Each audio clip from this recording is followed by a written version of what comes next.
और लाइट कितनी है, कितना पावर है, कितनी रोशनी है, और जो अमृत की बरसात कैसे होती है, तो सब कुछ अपनी आंखों से देखोगे। हमारी आंख अभी बंद है, हमारी आंख खुली नहीं है, हम सब अंधे हैं, जितने भी हम बैठे हैं सब अंधे। क्यों? क्योंकि जब तक हमारा जो है तीसरा नेत्र, वो शिव नेत्र ज्ञान नेत्र, हमारा वो थर्ड आई, वो तीसरी आंख नहीं खुलेगी, तब तक प्रेमियों हम ज्ञानी नहीं बन सकते, हम ध्यानी नहीं बन सकते, हम विज्ञानंदी नहीं बन सकते। उस आंख को खोलिए, तब प्रेमियों आपका गुरु आपके सामने बैठा होगा, आपसे जिस तरह से हम आपस में बात करते हैं, ऐसे ही प्रेमियों ये स्वयं ये आत्मा अपने गुरु के चरणों में लिपटेगी, अपने गुरु के चरणों में नतमस्तक होगी, अपने गुरु के चरणों में गुनाह माफी मांगेगी, अपने गुरु के चरणों में रोएगी, तड़पेगी, और अपने गुरु के चरणों में लिपट करके अपने पिया के देश जाएगी। बोलिए प्रेम से। हम अभी बाहर कुछ नहीं, अंदर जाइए। खोजरी गुरु महाराज कह रहे, खोजरी पिया कौन जे घट में, खोजरी पिया कौन जे घट में, जो पिया से मिलना चाहे, जो पिया से मिलना चाहे, तुम मत भटके जग में, तुम मत भटके जग में, खोजरी पिया कौन जे घट में, खोजरी पिया कौन जे घट में। वो पिया कहाँ है, वो प्रीतम कहाँ है, वो हमारा प्रभु कहाँ है? तुम्हारे घट में है, जो दिल में तेल है, जो चमक में आग, और तेरा प्रीतम तुझ में है। जाग सके तो जाग, करो सदा सत्संग नाम का, सिमरन कर मन मंदिर में है, और बैठे जय गुरुदेव दयालु तेरे ही घट अंदर में। बोलिए प्रेम से। है घट में पर दूर बतावे, दूर की बात निरासी, और पानी में मेरे प्यासी, मुझे सोचने आवे हासी, मृग नाभि में है कस्तूरी, बन मन पढ़त उदासी, मृग तृष्णा की तरह से अब इस संसार में विचर रहे हैं। गुरु महाराज कहते हैं प्रेमियों, इस मन मंदिर में जाकर के बैठो, इस मन मंदिर को हो प्रेमियों मंदिर बना करके दे देखो, इस मन मंदिर में अपने प्रभु का दीदार दर्शन होगा। इस मन मंदिर में है प्रेमियों परम पिता परमात्मा का नाम का सुमरन करो, सुमरन कर ले मेरे मना, तेरी प्रीति उमरी हरि नाम बिना। प्रभु के नाम के बगैर हमारी उम्र बीतती जा रही है, हमारी सांसों की पूंजी खत्म होती जा रही है, उधर से वारंट जारी होने वाला है, वो मौत की सजा आने वाली है, फिर तुम क्या करोगे? इसलिए गुरु महाराज कह रहे हैं, अरे आज 6 दिन पाछे गए, और गुरु से किया ना हेत, और फिर पछताए हो चुका। तो चिड़िया चल गई खेत, प्रेमियों को खेत कौन सा है? प्रेमियों को खेत नहीं है, वो खेत ये है, और चिड़िया हमारी इंद्रियां है। इंद्रियों के घाट पर बैठ करके हम भोगा में रस लेते रहते हैं, काम क्रोध मोह अहंकार के पुजारी बन गए हैं। प्रेमियों इनको निकालिए, इनको छोड़िए, गुरु से नाता जोड़िए, और सीख क्षमा संतोष भय विवेक को जगाइए, तब आपका इहलोक और परलोक बनेगा। हम समझते हैं प्रेमियों ये दुनिया ऐसी चलती रहेगी, हम हमेशा ऐसे ही बने रहेंगे, हमारा रुपया पैसा काम आएगा, हमारा सोना चांदी हमारे काम आएगा, हमारे बच्चे हमारे काम आएंगे। प्रेमियों तुम्हारा सच्चा साथी है दुनिया में कोई नहीं है इनके अलावा, और आपका कोई काम आने वाला नहीं है इनके अलावा। इसलिए अपने गुरु को सर पे राखिए, चलिए आज्ञा माए। गुरु हमारा साथ है तो चिंता की क्या बात है, और गुरु के हाथ में तुम्हारा हाथ है तो फिर डरने की क्या बात है। बोलिए प्रेम से।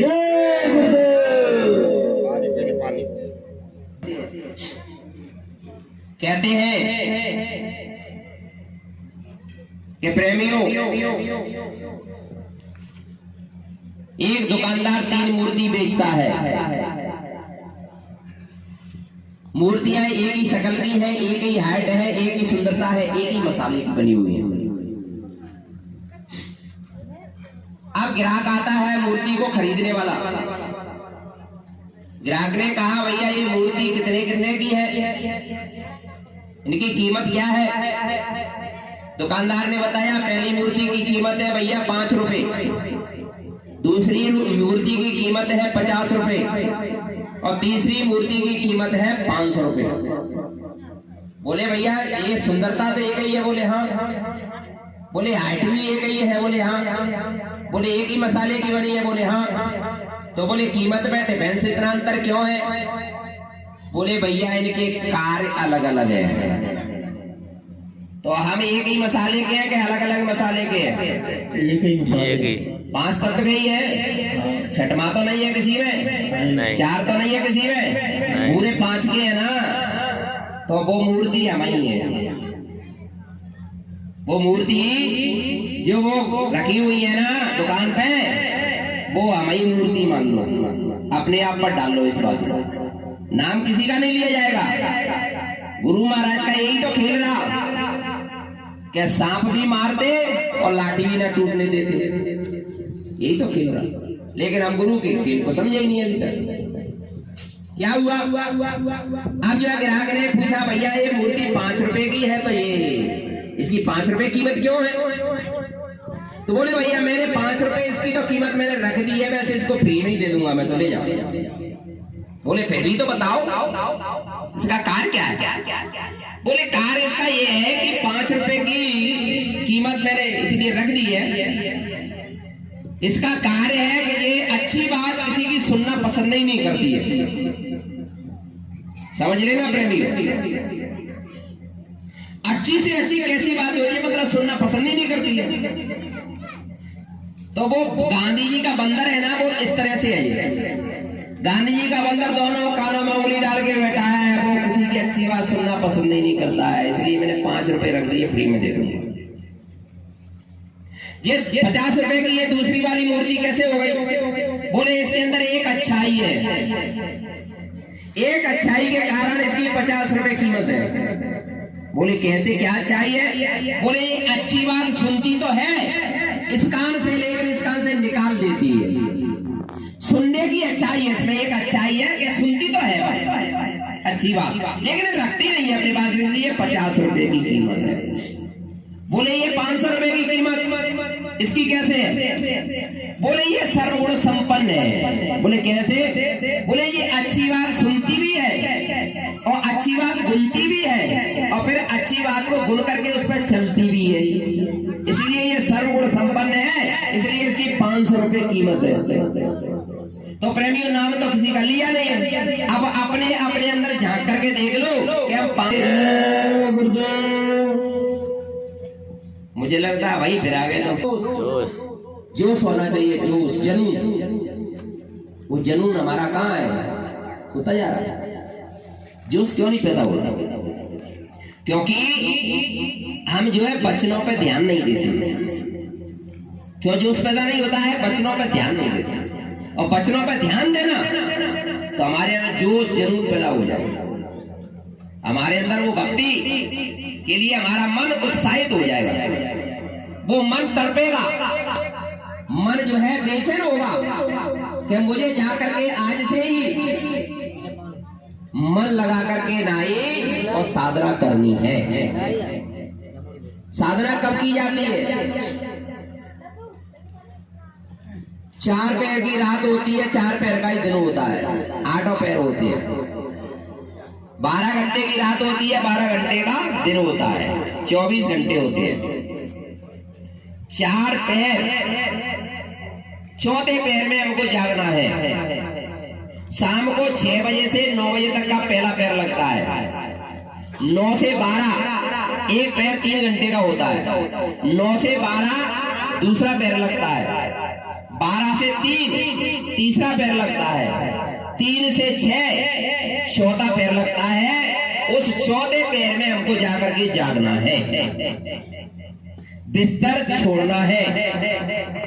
चौथे पैर जाग कर ओ किया ना आत्म जाप, ओ मुंह फाड़े सोवत रहे ताको लागे पाप। क्या हो गया?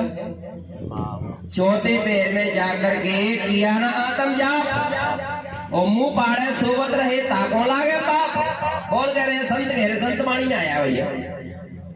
तो बताओ हम पाप कमा रहे हैं कि पुण्य? पाप कमा रहे हैं। सो करके भी पाप लग रहा है। क्यों लग रहा है? क्योंकि तुम नामदानी हो, दूसरे नाम की दौलत ली है तुमने, उस दौलत की कीमत नहीं समझी हमने, इसलिए पाप कमाने का काम कर रहे हैं। उस दौलत की कीमत समझी होती तो हम सोते नहीं, चौथे पैर में जाग करके और आत्म जाप करते, प्रभु के नाम का जाप करते, प्रभु के नाम का स्मरण करते, प्रभु के नाम का ध्यान करते और प्रभु के नाम को कंठस्थ कर लेते और 24 घंटे वही चलता रहता है। जय गुरुदेव, जय गुरुदेव, जय गुरुदेव गाओ भाई और जय गुरुदेव हो जाए अंत सभी। करते कहते हैं करते नहीं, या तो कहेंगे भाई हमको करेंगे, आज करेंगे, लेकिन करते नहीं और मुंह के बड़े लवार, फिर सबका मुंह काला होगा साईं के दरबार। नीचे को मंडी करके करे जाए, कहे मुन्नी देवी भजन करो, अरे महाराज समय नहीं मिला, क्या करते रहे, अरे बाल बच्चों की सेवा आएगी का सत्कार, भूखे को भोजन, प्यासे को पानी, माता पिता की सेवा, ये सेवा ही भजन के लिए समय, बोले सोने के लिए समय, हाँ सोए तो थे, बोले रिश्तेदारी में जाते थे, रिश्तेदार में जाते थे, लेकिन जो है भगवान के भजन के लिए सब झूठ, प्योर झूठ बोल रहे हैं। बताओ गुरु से भी हम झूठ बोल रहे हैं, बताओ कैसे काम होगा। मतलब भगवान के नाम के लिए, ध्यान के लिए, स्मरण के लिए और भजन के लिए समय नहीं मिलता और सब काम के लिए समय मिलता। पहले भगवान का भजन, तब दुनिया के काम, तब जो है आपका सारा काम ठीक हो जाएगा। अब क्या करते हैं हम, पहले जाकर के एक आलसी राम थे, तो वो आलसी राम क्या करते थे, ड्यूटी से आए, बोले चलो जाकर के भजन करना है, पहले माला करेंगे तब उसके बाद में रोटी खाएंगे। अब रोटी जो है तैयारी, बोले पापा जी आ रहे होंगे, तो मम्मी ने पहले ही रोटी बना करके तैयारी जो है शुरू कर दी। आए, बोले बेटा पहले मैं भजन कर लूं तब मैं रोटी खाऊंगा। अरे पापा जी रोटी ठंडी हो जाएगी और पहले जो रोटी खा लो, फिर आप बाद में भजन कर लेना। तो पापा जी सोचे हाँ बेटा बात तो सही कह रही है, रोटी ठंडी हो जाएगी, चलो रोटी खा लेता। और रोटी चटपटी सब्जी बन गई, तो भैया उन्होंने क्या किया, 2 रोटी ज्यादा खा गई, गरम गरम तो 2 रोटी ज्यादा खा गए, ठंडी होती तो नहीं खपते, तो गरम रोटी तो ज्यादा 2 खप गई। अब पापा जी सोचे कि चलो मैं लेट ले तो पेट हल्का हो जाएगा, फिर बैठ के भजन कर लेंगे। तो अन्न का सन, जब अन्न का नशा चढ़ा तो आ गई नींद आ गई। तो सवेरे 7 बजे जगे फट से, अरे बोले ड्यूटी का समय हो गया, तब तक टिफिन लग के तैयार, बोले टिफिन लो। अब जो है नहा धो करके तैयार हुए, तब तक उस समय बोले अब तो जो है लौट के फिर करेंगे। ऐसे ही हमारा समय सबका बीतता जा रहा है, यही स्थिति है हमारी सबकी। कोई भजनानंदी नहीं, कोई ज्ञानी नहीं, कोई ध्यानी नहीं, सब अब ऐसे सबका समय बीता जा रहा है। समय की कीमत समझो, सांसों की पूंजी की कीमत समझो। ये नाम की दौलत जो दी है गुरु महाराज ने, ये कोई अस्सी दिल्ली का सौदा नहीं किया है, इसकी कीमत समझो।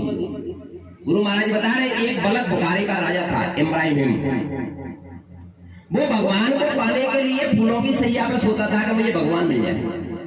एक मन गुलाब के फूल मंगवाता था बगीचे से, एक भी फूल अगर मुरझाया होता तो फूलों से मार लगाता था नौकरों की। काजू किशमिश का पिस्ता का नाश्ता करने वाला वो राजा फूलों की सैया पर सो रहा है। एक दिन क्या हुआ कि उसकी नौकरानी सो गई उस पर, राजा से पहले। राजा ने देख लिया तो नौकरों को बुला करके कूड़ों से मार लगाई। अब जो है उसने नौकरानी ने कही, महाराज मेरी एक बात तो सुन लो। रोक दिया नौकरों को और सुना। बोले महाराज मैं जो है जरा सा सोई हो, जब तक आपने देख लिया इतने में इतने कोड़े मुझ पे पड़े हैं और तुम कितने वर्षों से फूलों की सैया पर सोते आ रहे हो, तो आपके ऊपर कितनी मार पड़ेगी, बोलिए प्रेम से। तब उसको होश आई। शाम का समय, संत महापुरुष धरती पे होते हैं तो वो त्रिकालदर्शी होते हैं, सबको देख रहे हैं। वो राजा साहब जो है भोजन करके और जो है महल पे अपने पर घूम रहे, टहल रहे, तो वहां कबीर साहब जाकर के प्रकट हो गए। राजा साहब ने कहा, भाई कौन? बोले हम अपना ऊंट ढूंढने आए हैं। कबीर साहब ने कहा। तो बोले मैलों पे ऊँट कहां से आ गया? तो कबीर साहब ने कहा बोले फूलों की सैया पर सोने से भगवान कहां से आ गया? दोनों का प्रश्न सही, बराबर उत्तर। कबीर साहब का भी सही और इधर ये भी सही है। ना मैल पे ऊँट जा सकता है और ना फूलों की सैया पर सोने से भगवान मिल सकता है। अब इतनी कहकर के ना ही बस कबीर साहब का अब जो है राजा साहब की नींद उड़ गई, आराम हो गई। नींद रात में कौन सोता है? वो तो लगन लगी थी ना कि भगवान को पाने। वो मूरत वो सूरत गुरु की बस गई, बस कोई चाहिए बोल लगा दी आग दिल में, वो लगन वो लो पैदा कर गए। क्या होता है संतों के दर्शन? एक बार जो दर्शन पाता है बस आपका ही हो जाता है। क्या गुप्त तुम्हारी प्रीति है, ये धन तुम्हारे चरणों में, सत्संग की गंगा बहती है गुरुदेव आपके चरणों में। एक बार जो दर्शन पाता है बस आपका ही हो जाता है। तो ये हवा उड़ी थी पूरी दुनिया में कि बाबा जय गुरुदेव जी महाराज का दर्शन करने के लिए नहीं जाता हूं, नहीं तो उन्हीं को हो जाओ, समझ लो। ये हवा चली थी, बहुत लोग नहीं जाते थे, डरते थे। लेकिन होगा तो वही जो गुरु चाहेंगे। फिर क्या हुआ भैया? सवेरे जो है राजा ने राय दरबार लगवाया। बोले भाई संत जो कहाँ रहते हैं पता लगाओ। किसी ने बताया एक संत वहां रहते हैं, किसी ने बताया वो मंदिर में रहते हैं, किसी ने बताया वो मठ में रहते हैं, इस तरह से बताया। तो बोले हम जो है संत की खोज में निकल रहे हैं आज ही अभी। आप अपना राजपाट संभालिए, देखिए जैसे भी आपको करना है। सारे राजपाट को छोड़ करके त्याग करके है और राजा पलक बुकारे का और वो संतों की गुरु की खोज में निकल गए। भटकते भटकते भटकते भटकते कई महीने बीत गए। गंगा जी के तीर पर पहुंचे, वहां पूछा, बोले यहाँ कोई संत रहते हैं? बोले भैया एक संत महात्मा रहते तो है, वो झोपड़ी है उधर चले जाओ। और उनके बारे में हम जानता तो कुछ है नहीं है, लेकिन रहते जरूर है, चले जाओ। अब वो पलक पुकारे का राजा वो पहुंचा तो झोपड़ी में वो ही रात वाली मूर्ति वो आंखों में बसी थी, वो ही मूर्ति बिल्कुल जो है झोपड़ी में बैठी हुई। राजा ने मन में विचार किया, बोले हो ना हो ये ही है वो। जाकर के नाई और चरण पकड़ लिए और पलक बुकारे का राजा रोने लगा। तब कबीर साहब ने कहा, अरे बच्चा अब क्यों रोता है? अब तो मैंने तुझे बुला ही लिया, बोलिए प्रेम से जय गुरुदेव। गुरु का हुक्म हुआ, बोले यहाँ जो भी सेवा है वो करिए। भंडारे की सेवा करना है, गौओं की सेवा करना है, झाड़ू लगाना है, कढ़ाई मांजना है, ये सेवा है आपकी। बोले जी सरकार। कौन? जिसके जो है राज में नौकर चाकर काम करते थे, जाने कितनी रानियां थी उसकी, और वो सब काजू किशमिश पिस्ता का नाश्ता करने वाला सूखी जौ की रोटी खाता था और झाड़ू लगाता था, कढ़ाई मांजता था। कौन? राजा। सोचिए क्या हम राजा थे? हम उस गंदी नली के कीड़े थे, उनमें से उठा करके गंदी नली में से हमको खड़ा किया गुरु महाराज ने, और वो राजा झाड़ू लगा रहा। हम झाड़ू लेने में ही श्रम करते हैं। क्या बोले हम तो वक्ता है, काहे के वक्ता? कुछ नहीं है, हम वक्ता नहीं है भैया। वो तो ये जो करवा ले सेवा, ये सेवा है, सेवा। सेवादार बन करके रहिए बेटा। कोई कुछ भी कहे तुमसे, कहे तुम वक्ता हो, ये बोलो हमको। अपने मन में, अपने दिल में, अपने अंदर भावना ये रखनी है कि हम तो सबसे छोटे वाले सेवादार हैं। सेवादार बन करके रहोगे, सारा काम ठीक रहेगा। और कहीं वक्ता, कहीं ज्ञानी, कहीं जो है सत्संगी, कहीं ध्यानी, कहीं भजनानंदी बनने का काम किया। गुरु महाराज कह रहे हैं कि अपने आप में जो सोचा, अपने अंदर ऐसे विचार लाए तो तुम गिरोगे। और जो छोटा बनेगा, नीच बनेगा, दीन बनेगा, और सबकी सेवा करने का विचार भाव रखेगा, वो गुरु महाराज के चरणों में लगेगा। अब क्या हुआ, रहते रहते राजा साहब को 6 साल बीत गया सेवा करते करते। कितने साल बीत गए? 6 साल बीतने पर जो है उनकी जो है अर्धांगिनी ने, घरवाली ने कहा कबीर साहब से, अरे महाराज ये जो है बच्चा कितने साल हो गए, 6 साल, इसको वो दौलत लेने के लिए आया है, दे दो। कबीर साहब ने कहा अरे उसकी लायक नहीं हुआ है ये अभी। जो गुरु महाराज ने 5 नाम की दौलत हमको जाते ही दे दिया, उस दौलत को हो पाने के लिए है बलक पुकारेगा राजा हिम, सूखी जौ की रोटी खा रहा है और झाड़ू लगा रहा है और कढ़ाई मांज रहा है, भंडारे बना रहा है और जो है नलियां साफ कर रहा है, वो जो है उस दौलत को पाने के लिए और वो गुरु के चरणों में पड़ा हुआ है और हमको वो दौलत सहज में मिल गई, इसलिए हम कीमत नहीं समझ रहे। बताओ 6 साल बीत गए, हम जो है 6 घंटे भी नहीं लगे होंगे जब तक नाम की दौलत मिल गई होगी। क्या हुआ? तब उन्होंने कहा, बोले इसको दे दो बेचारे। कबीर साहब ने कहा अरे उसके लायक नहीं हुआ। बोले हम कैसे जाने के? बोले उसके लायक नहीं हुआ है तो बोले परीक्षा कर लो। बोले कैसे करेंगे परीक्षा? बोले जाओ पड़ोसी के मकान पर और ये सवेरे दिशा मैदान जाता है 4 बजे, तो जा करके नहीं और ये पूरा कचरा ले जाओ मिट्टी और इसके सर पे डाल देना, आपको पता लग जाएगा। बोले ठीक। जैसे ही सवेरे राजा भलक पुकारे का गया दिशा मैदान के लिए, तो ऊपर से चढ़ गए और जो है डाल वो मिट्टी और वो पूरा कचरा और टोकरी में भर के ले गई और उनके सर पे डाल दिया राजा के। राजा तिरछी नजर करके बोला अगर मेरे राज्य में ना होती तो उल्टा टंगवा देता।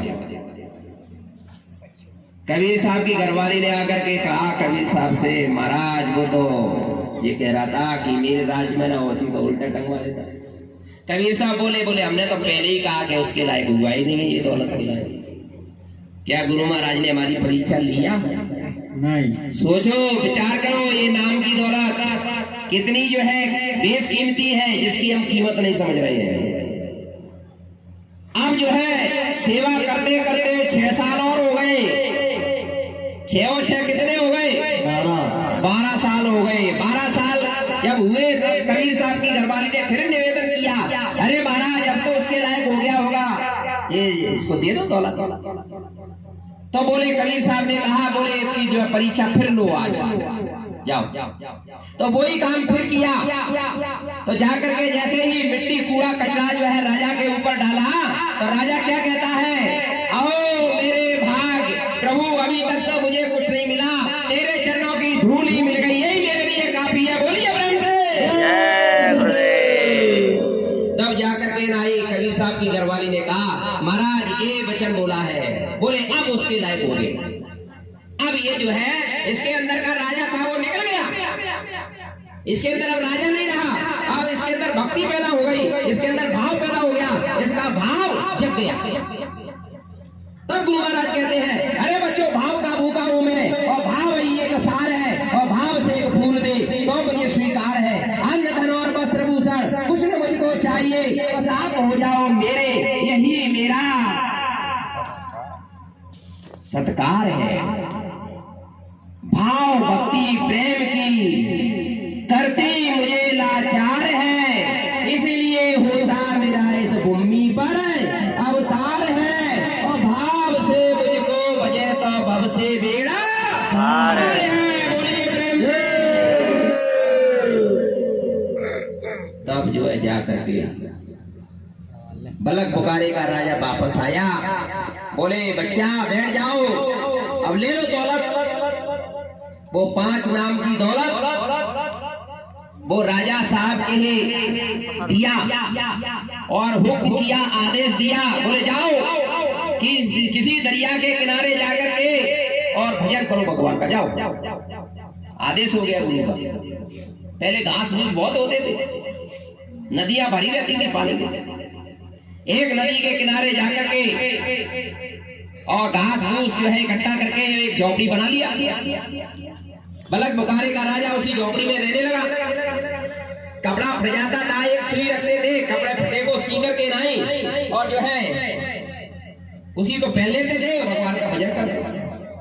उनका वजीर, उनका मंत्री वहां से निकला, गुजरा, देखा, बोले राजा साहब वजीर ने, मंत्री ने जाकर के चरणों में पड़ गया। बोले महाराज आप अपने राज्य में चलिए, भाई भगवान का भजन करिए और आप अपनी प्रजा को देखिए और वही राज करिए। तब जो है राजा साहब ने कहा, अरे बोले मुझे इस राज्य की जरूरत नहीं है, मैं तो सारे जहां पर राज कर रहा हूं, मुझे इस राज्य की जरूरत नहीं है। बोले महाराज आपके बगैर आपकी प्रजा बहुत बेताब है, आपके बगैर आपकी प्रजा तड़प रही है, आपके बगैर वो आपकी प्रजा रो रही है, आपके लिए आप चलिए। बोले नहीं। अब वो वजीर का मानने वाला दौड़ करके गया, राज में है संदेशा भेजा, बोले राजा साहब को मैं देख करके आया हूँ, एक झोपड़ी में चलो। हाथी घोड़ा बैंड बाजे के साथ सारी फौज सब जो लेकर के राजा साहब के पास आ गया।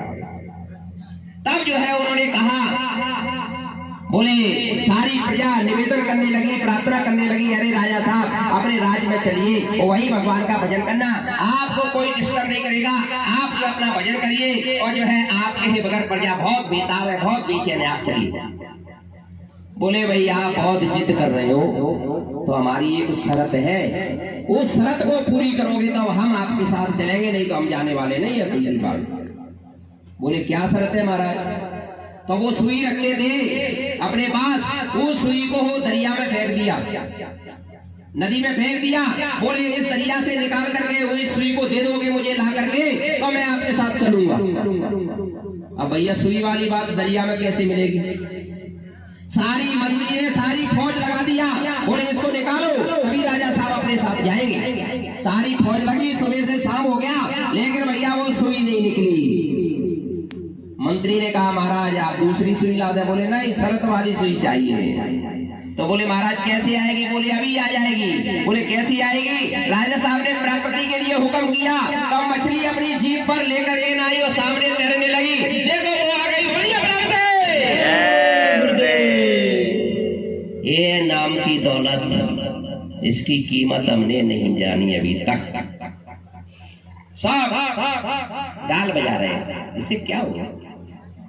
बात को, गुरु के वचनों को पकड़ो, वचनों की माला डालो, अपने हृदय में अपने गुरु को बसाओ। जागट भीतर सात समुंदर, जई में ठाकुर द्वारा है। जागट भीतर चंदा सूरज, जई में 9 लाख तारा है। जागट भीतर राग रागनी, जई में उठत फुहारा है। जागट भीतर बाग बगीचा, जई में सृजनहारा है। क्या करिए सुनो भाई साधु, जई में गुरु हमारा।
इधर जाओ, बाहर के पट बंद करो, अंदर के पट खोल ली तो पिया मिलेंगे।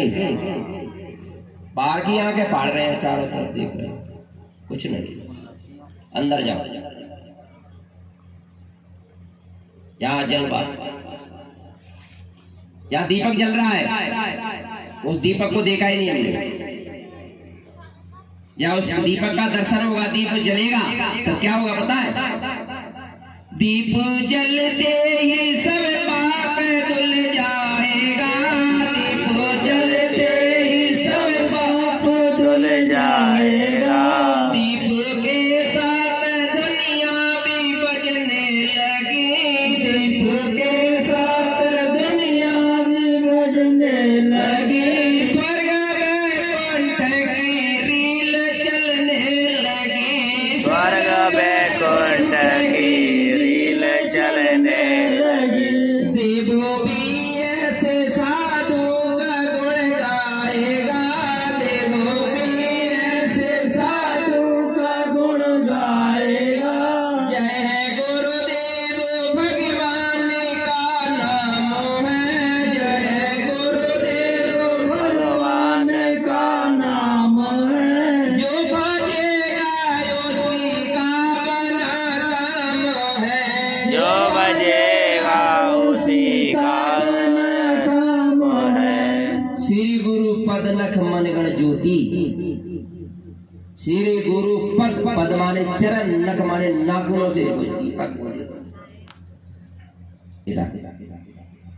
हम बाहर हैं, बाहर कुछ नहीं, अंदर जा बड़ा नूर ही नूर। 14 तुम्हारे कोट चंदा और सूरज भी हारे, दरस पाए बिना गुरु तुम्हारे।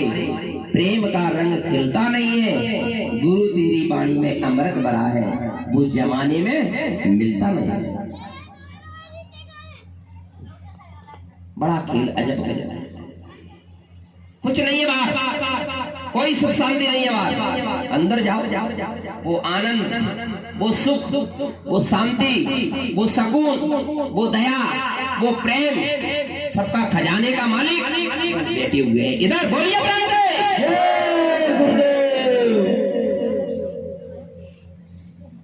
ये संबंधियों के लिए, अड़ोसी पड़ोसी के लिए, अरे अपने लिए रो, अपने गुरु के लिए रो। वो ऐसे नहीं मिलता है।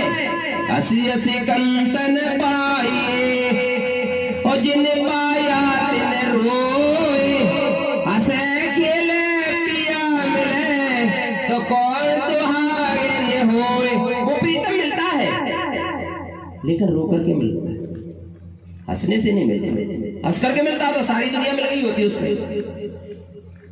उसके लिए रोइए।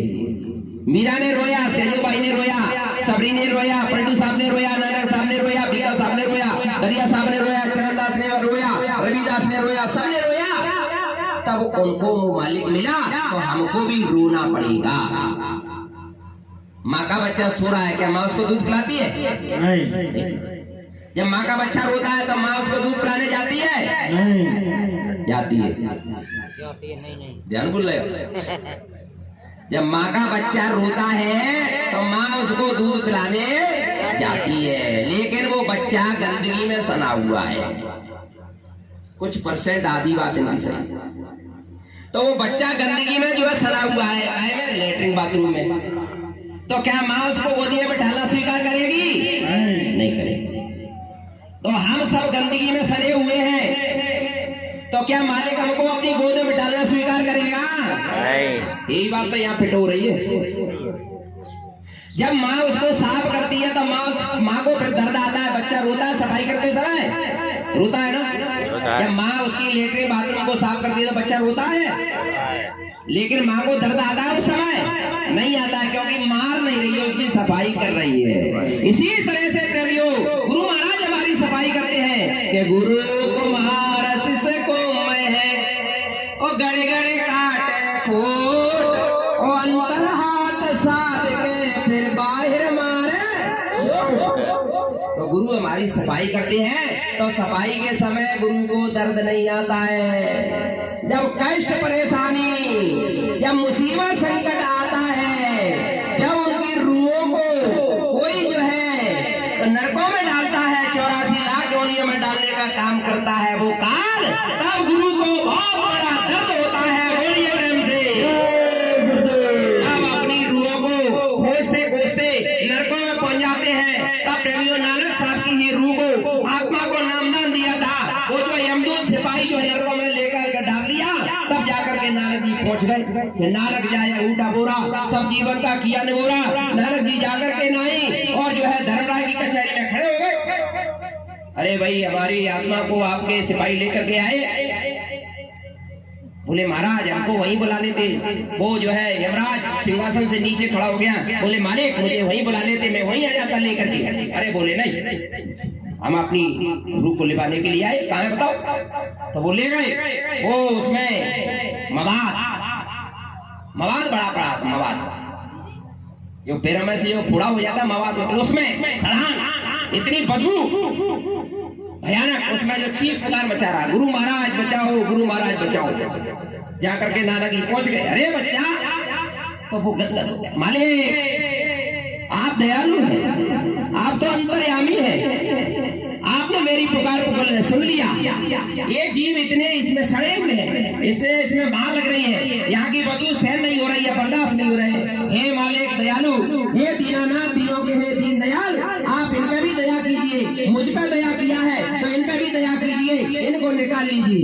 तब जो है उसकी प्रार्थना स्वीकार करके तो गुरु महाराज ने कहा नाना जी ने, एक दूसरे के पैर का अंगूठा पकड़ लो तो ना लग जाए अंगूठा बोरा और सब जीवन का किया निहोरा। न एक दूसरे का अंगूठा पकड़ कर सारे जीव निकाल लिए, वो नरक ही खत्म कर दिया। बता संत वो पावर, सुप्रीम पावर होते हैं। संत न देखे बोलो चाल, वो देखे अंतर का हाल। अंतर्यामी लग गया, अंतर्गत की बात, वो अंतर्यामी है ये गुरु, वो सब जानते हैं। कौन कहता है कि गुरु चले गए? गुरु कभी नहीं जाता शिष्य के लिए, गुरु हमेशा साथ रहता है, वो हरदम अपने जीवों की संभाल करता रहता है। चाहे वो शरीर से कहीं भी रहे, लेकिन शब्द रूप में हमेशा अंग और संग रहती है। उनके लिए कोई बड़ी बात नहीं है। तुम एक रूप की बात कर रहे हो, एक शरीर की बात कर रहे हो। यहाँ कितने बैठे हुए हैं और सबके साथ हैं,